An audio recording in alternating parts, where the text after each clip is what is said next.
Prince 3 ஆண்டுகளாக இது 4வது ஆண்டாக ஆனுவல் மீட்டிங் அப்படின்னு தான் அந்த ரிப்போர்ட்ல கொடுத்திருக்காங்க. அதாவது ஒரு புதிய நடைமுறையை இவர் ஏற்படுத்த முயற்சி செய்திருக்கிறார்.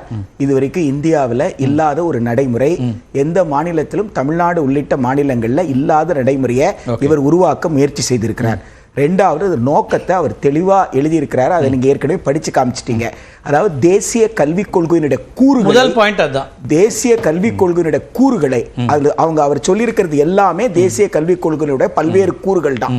அந்த பல்வேறு கூறுகளை நடைமுறைப்படுத்துவதற்கான ஒரு மனநிலையை தயார் செய்வதற்காக அவர் தொடர்ச்சியா பல்கலைக்கழக நிகழ்ச்சி, கல்லூரி நிகழ்ச்சிகள் எல்லாம் அதுதான் பேசிட்டு இருக்காரு. புரோபகண்டா செக்ரட்டரி ஒர்க்கை தான் அவர் பண்றாரு.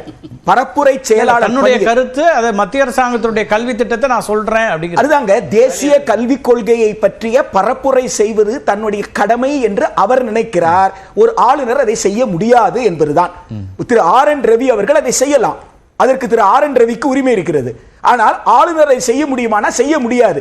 செய்ய முடியாததை செய்வோம் என்பதுதான் ஒன்றிய அரசு. ஏன்னா UGC ஆக்ட்ல ரொம்ப தெளிவாக கவர்மெண்ட் ஆபீசர் சேர்மனா இருக்க முடியாதுன்னு சொல்லியிருக்கு.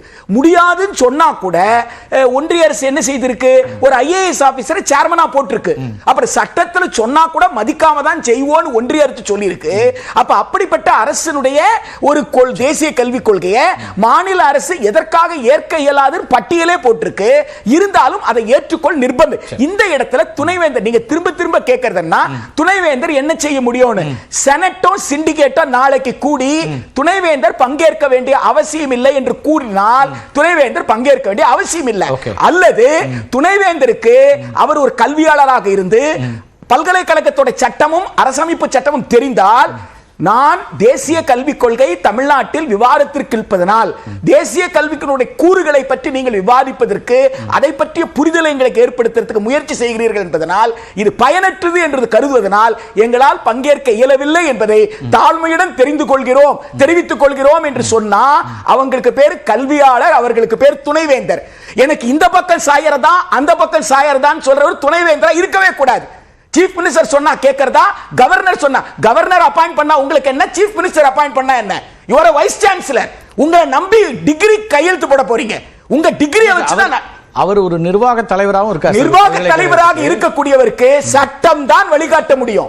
சீஃப் மினிஸ்டரை மறுத்து பேச முடியும், கவர்னரை மறுத்து பேச முடியும், பிரதம மந்திரியை மறுத்து சட்டத்தின்படி பேசுங்க நான் சொல்றேன். ஓகே ரைட், பேசலாம் சார். இன்னைக்கு சார் அதோட ஒரு விஷயம் நீங்க அவரை கேட்டீங்க, எத்தனை பல்கலைக்கழகம் கேட்டீங்கல்ல, அதுல ரொம்ப முக்கியமாக சென்னை பல்கலைக்கழகத்துல 300 PhD சார் 20,000 இருந்து 25,000 பணம் கட்டிட்டு பிரின்சிபல் செக்ரட்டரி கையெழுத்து போடணும். ஏன்னா அவர் தான் கன்வீனர், வைஸ் சான்சலர் இல்லாதனால 300 PhD பிரின்சிபல் செக்ரட்டரிக்கு டைமே கிடைக்க மாட்டேங்குது கையெழுத்து போடுறதுக்கு.